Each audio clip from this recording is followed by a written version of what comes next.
नमस्कार, मैं हूं आपके साथ अलीम अतहर। 15 अगस्त को अफगानिस्तान के काबुल में जब तालिबान के कब्जे की खबर आई थी तो सबसे पहले दुनिया ने काबुल के आसमान में उड़ता धुआं और हवा में उड़ता एक हेलीकॉप्टर देखा था। क्या आपको वो हेलीकॉप्टर याद है? आज वही हेलीकॉप्टर बक्सर के मनिक गांव के मैदान में देखा गया। आपको वो तस्वीर दिखाते हैं मनिकपुर गांव की, जहां हेलीकॉप्टर की इमरजेंसी लैंडिंग करनी पड़ी। यह इंडियन एयरफोर्स का चिनूक हेलीकॉप्टर है, जिसे तकनीकी खराबी की वजह से यहां लैंड करना पड़ा। एयरफोर्स के 20 कर्मचारियों को लेकर यह हेलीकॉप्टर प्रयागराज से बेटा जा रहा था।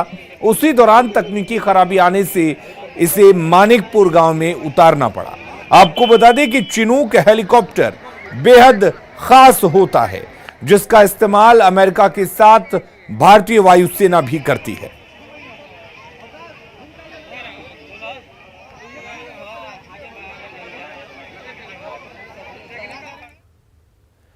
चलिए अब चिनूक हेलीकॉप्टर की खासियत को समझाते हैं। रक्षा सामग्री ले जाने में इसका आमतौर पर इस्तेमाल किया जाता है। चिनूक का इस्तेमाल लादेन को मारने में हुआ था। और आपको बता दें कि हेलीकॉप्टर का इस्तेमाल भारत भी करता है, अमेरिका भी करता है। भारत ने अमेरिका से 15 चिनूक हेलीकॉप्टर खरीदे हैं। करीब $1.5 अरब में चिनूक हेलीकॉप्टर खरीदे गए। एयरफोर्स चिनूक का इस्तेमाल करती है और चिनूक एक ऐसा हेलीकॉप्टर है जो दुनिया के दूसरे कई विकासशील देश इसका इस्तेमाल करते हैं। और रुक करेंगे इस वक्त एक बड़ी खबर की। झारखंड कांग्रेस में बड़ा फेरबदल किया गया है। राजेश ठाकुर को नए प्रदेश कांग्रेस अध्यक्ष की जिम्मेदारी दी गई है। रामेश्वर उरांव की प्रदेश अध्यक्ष पद से छुट्टी कर दी गई है। प्रदेश कार्यकारी अध्यक्ष थे राजेश ठाकुर, जिनको अब प्रदेश कांग्रेस का अध्यक्ष बना दिया गया है। कांग्रेस में एक पद और एक व्यक्ति की बात कही जाती थी और यह माना जा रहा है कि इसी के तहत रामेश्वर उरांव, जो झारखंड सरकार में इस वक्त मंत्री हैं, उनकी छुट्टी की गई है और अब राजेश ठाकुर को प्रदेश कांग्रेस का कमान दिया गया है। तो रामेश्वर उरांव की अब छुट्टी हो गई है और राजेश ठाकुर, जो कि पहले से ही प्रदेश के कार्यकारी अध्यक्ष थे, उनको अब कांग्रेस का नया प्रदेश अध्यक्ष बना दिया गया है। आपको बता दें कि लगातार झारखंड कांग्रेस में यह बात उठ रही थी कि रामेश्वर उरांव, जो झारखंड कांग्रेस में मंत्री हैं, झारखंड कांग्रेस की तरफ से झारखंड कांग्रेस में मंत्री बनाए गए हैं। और आपको बता दें कि उसके बाद यह माना जा रहा था कि अब प्रदेश अध्यक्ष की जिम्मेदारी किसी और को दी जा सकती है और अब प्रदेश कार्यकारी अध्यक्ष रहे राजेश ठाकुर को प्रदेश कांग्रेस अध्यक्ष बनाया गया है। तो झारखंड कांग्रेस में बड़ा फेरबदल हुआ है। रामेश्वर उरांव की छुट्टी कर दी गई है और रामेश्वर उरांव की जगह अब राजेश ठाकुर को कांग्रेस का प्रदेश अध्यक्ष बनाया गया है। आपको बता दें कि कार्यकारी प्रदेश अध्यक्ष थे राजेश ठाकुर और अब उनको पूरी तरह से प्रदेश कांग्रेस की कमान सौंप दी गई है। और इसके साथ ही रामेश्वर उरांव, जो इस वक्त झारखंड कांग्रेस में मंत्री हैं, उनको हटा दिया गया। अविनाश हमारे साथ जुड़े हुए हैं। अविनाश, किस तरह से देखा जाए इस बड़े फेरबदल को?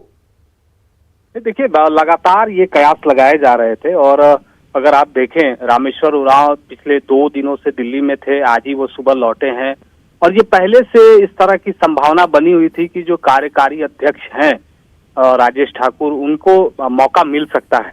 अगर आप उनके अगर छात्र राजनीति से लेकर अब तक की भी अगर आप बात करें तो वो लगातार पार्टी में सक्रिय रहे, पार्टी को मजबूती प्रदान करते रहे और ये कहा जा सकता है कि इस वक्त जो झारखंड के अंदर में या कांग्रेस के अंदर में भी अगर हम बैलेंस करने की बात करें, सांगठनिक रूप से भी अगर हम कहें, तो ये कांग्रेस ने बहुत दूर की सोच के साथ इसकी शुरुआत की है।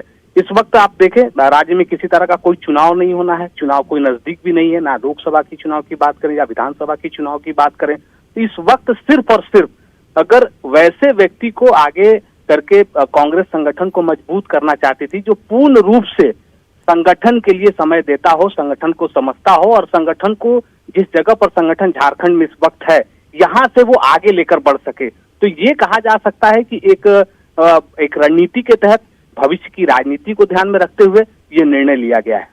अविनाश, कई और दूसरे नाम भी थे इस रेस में, लेकिन आखिर कैसे राजेश ठाकुर का नाम सबसे आगे था और आखिर क्या वजह थी कि सभी नामों को पछाड़ते हुए अब राजेश ठाकुर को प्रदेश कांग्रेस का अध्यक्ष बना दिया गया?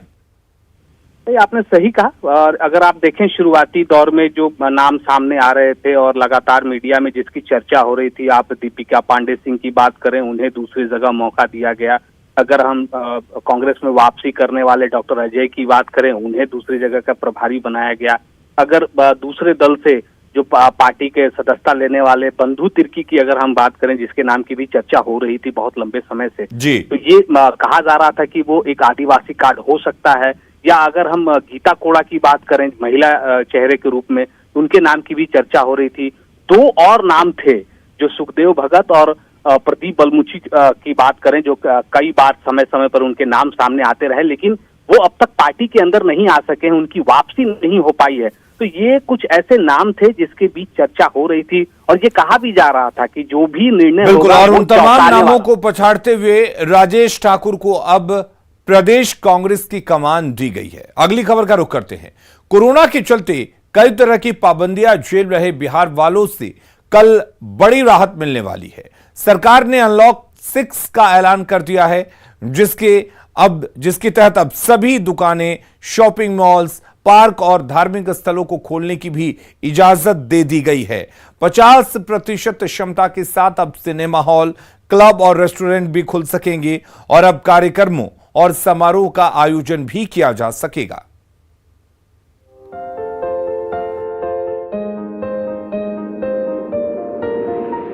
बिहार में कोरोना के केस लगातार घटते जा रहे हैं। 24 अगस्त यानी मंगलवार को राज्य में मात्र 9 नए केस सामने आए, जिसको ध्यान में रखते हुए बिहार सरकार ने क्राइसिस मैनेजमेंट ग्रुप की बैठक की और अनलॉक 6 को लेकर अहम फैसले लिए।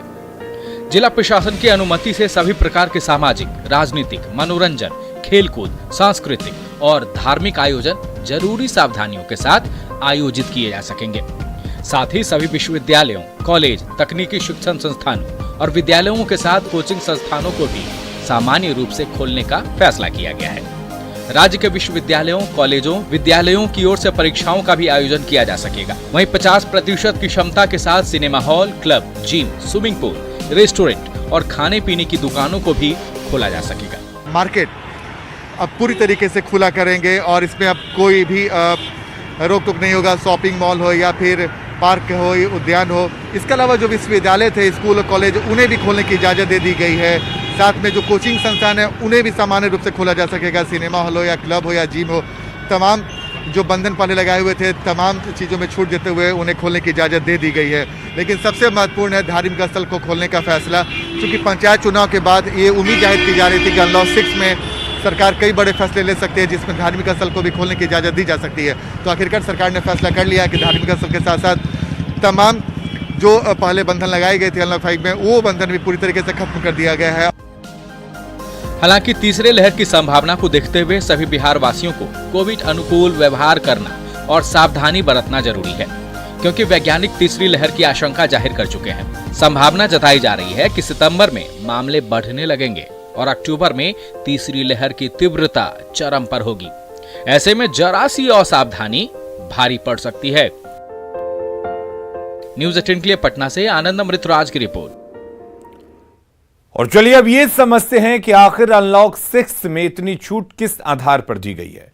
दरअसल मंगलवार को जारी आंकड़ों के मुताबिक 24 घंटे में कुल 1,36,000 केस सामने आए। 284 सैंपल की जांच की गई, जिसमें से सिर्फ 9 मरीज कोरोना के पॉजिटिव पाए गए। तो इतने कम पॉजिटिव मरीज मिले, इसको भी ध्यान में रखा गया। राज्य में कोरोना के अब सिर्फ 101 एक्टिव मरीज बचे हैं, यानी कि बहुत ही कम। बिहार में कोरोना मरीजों का रिकवरी रेट 98.63% है। यही वजह है कि सरकार ने अनलॉक 6 में कई पाबंदियों को हटा दिया है, लेकिन खतरा पूरी तरह से टला नहीं है, इसलिए हमें अपनी जिम्मेदारियां नहीं भूलनी चाहिए। लिहाजा हमेशा मास्क का और सैनिटाइजर का इस्तेमाल करते रहें। किसी भी तरह का लक्षण दिखने पर तुरंत उसकी जांच कराएं और सोशल डिस्टेंसिंग का पालन करना बिल्कुल ना भूलें। जरूरी ना हो तो यात्रा करने से बचें और कोरोना का टीका जरूर लगवाएं। सीएम नीतीश कुमार ने बिहार के सभी इंजीनियरों को बड़ी नसीहत दी है। आज प्रदेश को 4 स्टेट हाईवे की सौगात देते हुए सीएम ने इंजीनियरों को ईमानदारी से काम करने की नसीहत देते हुए कहा कि याद रखिए, मैं भी इंजीनियर हूं और ऐसा इंजीनियर जिसे अटल जी ने रेल मंत्री बनाया था।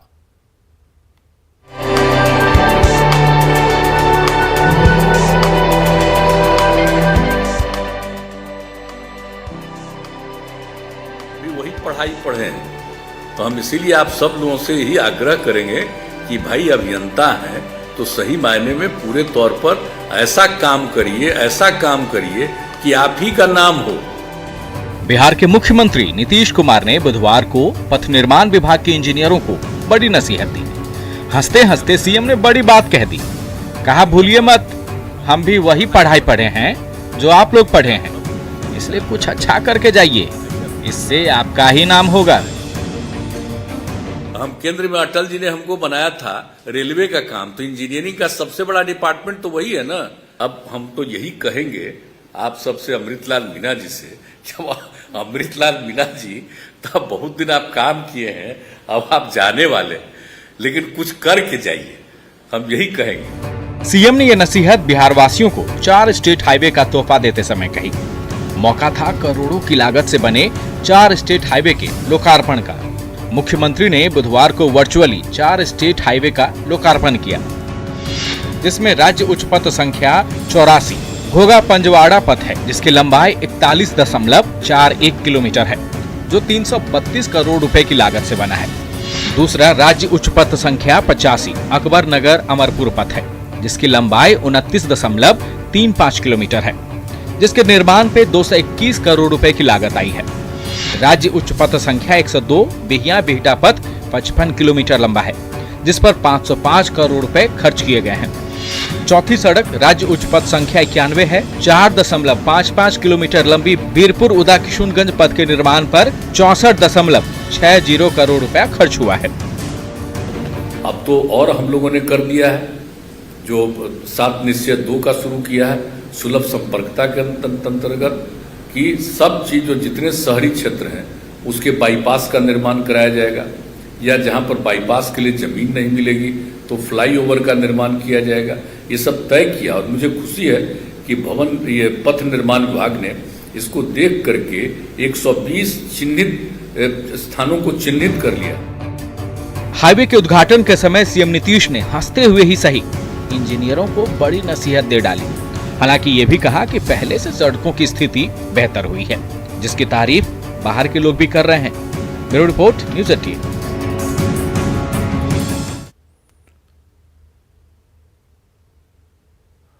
और अब इंजीनियर नीतीश का सच और राज्य के इंजीनियरों को उनके नसीहत के मायने को समझते हैं। दरअसल बीते 15 साल में बिहार में सड़क निर्माण पर 1.5 लाख करोड़ रुपए से ज्यादा खर्च हुए हैं, मगर खराब गुणवत्ता के चलते हर साल सड़कों की मरम्मत करानी पड़ती है। इस साल बाढ़ में 158 सड़कें क्षतिग्रस्त हो गई, जिनके मरम्मत पर करीब 200 करोड़ रुपए खर्च होंगे। राज्य में सड़कों की मरम्मत का सालाना बजट 15,000 करोड़ से ज्यादा है। अगर इंजीनियर ईमानदारी बरतते तो सड़कें मजबूत और टिकाऊ बनेगी। सीएम नीतीश ये जानते हैं, इसलिए उन्होंने कहा कि ये जान लीजिए कि मैं भी इंजीनियर रहा हूं। आपको बता दें कि नीतीश कुमार ने बिहार कॉलेज ऑफ इंजीनियरिंग, जो अब NIT पटना है, वहां से इंजीनियरिंग की पढ़ाई की है। 1972 में नीतीश कुमार ने इलेक्ट्रिकल इंजीनियरिंग की डिग्री हासिल की। बतौर इंजीनियर बिहार राज्य विद्युत बोर्ड में काम भी किया। नीतीश 20 मार्च 2001 से 21 मई 2004 तक अटल सरकार में मंत्री रहे, जिसका जिक्र उन्होंने इंजीनियरों के सामने किया। अगली खबर का रुख करेंगे। नीतीश इंजीनियर थे तो उनके सीनियर रहे लालू प्रसाद बिहार की राजनीति में सोशल इंजीनियरिंग के मास्टर। बिहार में जातिगत जनगणना पर चल रहे बवाल के बीच लालू प्रसाद आज इस मुद्दे पर मीडिया के सामने आए। लालू ने कहा कि जातिगत जनगणना बिल्कुल जरूरी है और बीजेपी के दिवंगत नेता अरुण जेटली ने भी जातिगत जनगणना की बात कही थी। सुनिए न्यूज 18 से बातचीत में लालू प्रसाद ने क्या कुछ कहा। ये जनगणना जब हम लोग थे, मनमोहन सिंह थे, प्रणब मुखर्जी थे, यूपी गवर्नमेंट में ही शरद जी, मैं और मुलायम सिंह यादव, हम लोग और लोग भी काफ़ी दबाव डाले कि कराइए जनगणना, आप कराइए, क्यों नहीं कराइएगा। तो हम लोग का इतना प्रेशर हुआ तो उन्होंने कहा कि ठीक है हम कराएंगे और इसका इकोनॉमिक भी साथ साथ होगा। अरुण जेटली जी जब थे तो उन्होंने ये अनाउंस किया था बाद में कि हम लोग लागू कर दिया है, कर रहे हैं, और सिर्फ बिहार में सहयोग नहीं मिला है नीतीश के यहाँ। जैसे जातीय जनगणना कोई जात पात की बात नहीं है। ये जानना चाहिए लोगों को कि भाई इस देश में कितना लोग, 8 लाख लोग परिवार भीख मांग के खा रहा है, घूम रहा सड़कों पे, मारा चल रहा है। तो इतने बैक वेंचर हैं, प्रावधान प्रदत्त किए हुए हैं। तो सरकार को, कोई भी सरकार हो, जब मालूम होगा तब ना कि भाई हाँ इतना हमारा जो गरीब है इनके लिए। सीपी ठाकुर कह रहे हैं कि आर्थिक आधार पर जनगणना होनी चाहिए, जाति के आधार पर से समाज में वैमनस्य फैलेगा। का कोई मतलब नहीं। और चलिए अब लालू प्रसाद के बयान के मायने को समझते हैं। दरअसल लालू प्रसाद को जाति की राजनीति के लिए ही जाना जाता है। जातीय समीकरण के जरिए ही लालू ने आरजेडी को बिहार की सत्ता में पहुंचाया। लालू जातिगत जनगणना की मांग करने वाले पहले नेताओं में से एक हैं। इस बार लालू की जगह तेजस्वी ने जातिगत जनगणना की आवाज बुलंद की है। तेजस्वी की पहल पर 10 दलों का प्रतिनिधिमंडल पीएम से मिला और मिलकर जातिगत जनगणना की मांग की, जिसका नेतृत्व नीतीश कुमार कर रहे थे। और खबरें लगातार जारी रहेंगी। आप बने रहिए न्यूज 18 बिहार झारखंड के साथ।